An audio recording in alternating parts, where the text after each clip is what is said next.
Halo semuanya, selamat datang di sesi briefing kebijakan kita kali ini. Hari ini kita bakal membedah tuntas strategi fiskal super agresif dari Menteri Keuangan kita yang baru saja menjabat di awal September 2025, yaitu Purbaya Yudi Sadewa. Sebagai analis dan pengamat ekonomi, kita sama-sama tahu kalau pergantian kepemimpinan itu pasti bawa arah baru.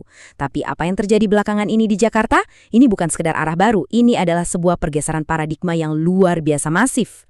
Untuk agenda hari ini, kita akan bergerak mulai dari paradigma fiskal baru, lalu membedah filosofi ekonomi Purbaya, melihat intervensi likuiditas agresif yang ia lakukan, lanjut ke realokasi anggaran dan redenominasi, kemudian kita akan membedah efek Purbaya di pasar, dan diakhiri dengan prospek dan risiko ke depan. Oke, kita langsung masuk ke bagian pertama, paradigma fiskal baru, seputar transisi kabinet yang terjadi secara mengejutkan di bulan September 2025. Coba perhatikan komentar dari mantan Presiden Joko Widodo ini. Beliau menekankan bahwa Purbaya datang dari mazhab pemikiran yang beda banget. Nah, buat kita para analis, ini tuh sinyal yang sangat terang benderang. Ada sebuah poros strategi makroekonomi fundamental yang sedang berputar arah di pemerintahan saat ini. Dan pergeseran ini terjadi dengan kecepatan yang luar biasa. Bayangkan saja, belum genap sebulan sejak dilantik pada 8 September 2025, Purbaya sudah meluncurkan rentetan manuver kebijakan yang bikin banyak orang kaget. Kecepatan eksekusi ini benar-benar memperlihatkan gaya intervensionis dan agresifnya. Dia sama sekali nggak buang-buang waktu untuk langsung merombak lanskap keuangan negara kita. Lanjut ke bagian kedua, filosofi ekonomi Purbaya. Bagaimana transisi dari gaya ortodoks ke intervensionis? Nah, disinilah letak perbedaan ideologinya. Kita sedang menyaksikan perpindahan tajam dari disiplin fiskal ortodoks yang sangat ketat, di mana keseimbangan anggaran adalah segalanya, menuju pendekatan populis yang sangat intervensionis. Di mata Purbaya, sukses itu bukan cuma soal laporan keuangan yang patuh pada standar internasional, tapi seberapa cepat belanja negara bisa langsung diterjemahkan jadi hasil nyata yang bisa dirasakan langsung di lapangan. Lalu apa tujuan akhirnya? Ternyata, seluruh filosofi intervensionisnya ini dijangkarkan pada satu target yang sangat ambisius, mencapai pertumbuhan PDB di angka 6–7%. Baginya, angka ini adalah kunci, karena kalau ekonomi bisa tumbuh secepat itu, kesejahteraan akan meningkat dan otomatis meredam berbagai gejolak protes publik belakangan ini. Sekarang, kita masuk ke bagian ketiga, intervensi likuiditas agresif, khususnya mekanisme relokasi saldo anggaran lebih atau SAL.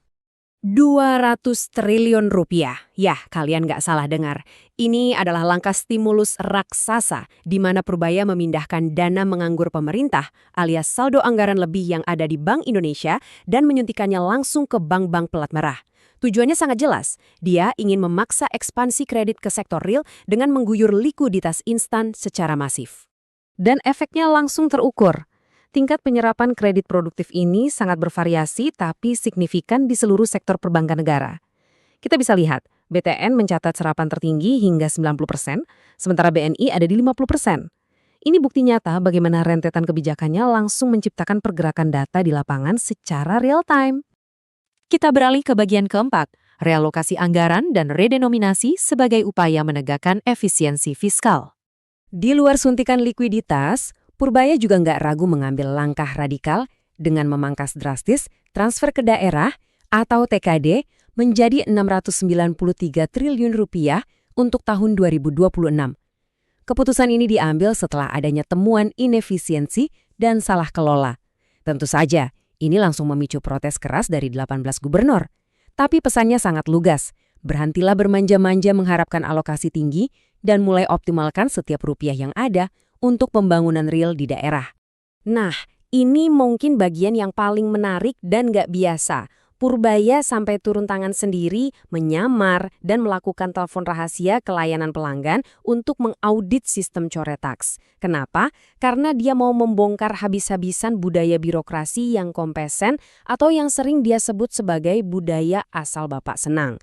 Dia mau memastikan efisiensi dan kepatuhan pajak itu benar-benar jalan di garda terdepan, bukan cuma bagus di laporan meja menteri. Seolah belum cukup, dia juga memasukkan rencana raksasa redenominasi rupiah ke dalam rencana strategis kementerian yang ditargetkan rampung pada 2027. Para pendukungnya bilang ini langkah jitu buat menekan celah korupsi. Tapi di sisi lain, Kita tahu betul transisi makroekonomi sebesar ini akan memakan biaya implementasi yang luar biasa mahal, baik untuk negara maupun sektor swasta. Ini manuver yang sangat berani. Masuk ke bagian kelima, membedah efek purbaya. Mari kita lihat bagaimana reaksi pasar dan ekspektasi kebijakan yang terbentuk. Saking agresifnya manuver fiskal ini, media dan lembaga keuangan sampai menciptakan satu istilah baru, yaitu efek purbaya. Istilah ini merujuk pada pergeseran ekspektasi yang super cepat di market, bergerak dari kebijakan yang konservatif menjadi stabilisasi pasar yang sangat digerakkan oleh intervensi dan stimulus. Terus gimana reaksi pasarnya? Menariknya, reaksinya terbelah dua. Awalnya ada shock. Di hari pertama IHSG langsung drop 1,78% karena investor jelas merasa tidak pasti dan mengambil posisi wait and see yang ketat terhadap kebijakan non-ortodoks ini. Tapi nggak lama setelah itu pasar malah rally, khususnya didorong oleh sektor perbankan yang baru saja dapat guyuran likuiditas raksasa tadi. Plus nilai tukar rupiah ternyata bisa tetap stabil, yang tentunya meredakan kepanikan di market. Terakhir, bagian ke-6, prospek dan risiko ke depan. Bagaimana menyeimbangkan pertumbuhan, stabilitas, serta persepsi publik. Tentu saja, di balik harapan turunnya suku bunga pinjaman, ada resiko-resiko fundamental yang wajib kita waspadai. Kalau ratusan triliun likuiditas tadi gagal diserap secara efisien, inflasi bisa meroket. Lalu ada ancaman moral hazard di perbankan plat merah. Belum lagi perdebatan mendasar, apakah ekonomi kita saat ini mandek karena kurang likuiditas atau memang karena permintaan kredit realnya yang lemah. Dan kita juga nggak bisa tutup mata terhadap resiko sentimen publik, mengingat retorika komunikasinya yang cenderung konfrontatif terhadap elemen protes sipil. Jadi, sebagai analis kebijakan dan pengamat pasar, ini adalah dilema pamungkas kita. Apakah suntikan likuiditas super agresif ini benar-benar akan menjadi semacam steroid yang berhasil mendorong PDB kita menembus angka ajaib 7%? Ataukah ini justru akan jadi bumerang yang memicu inflasi tak terkendali dan moral hazard? Dinamika efek purbaya inilah yang mutlak harus kita pantau pergerakannya dalam beberapa kuartal ke depan. Terima kasih sudah menyimak briefing kali ini. Mari kita terus amati data-data selanjutnya.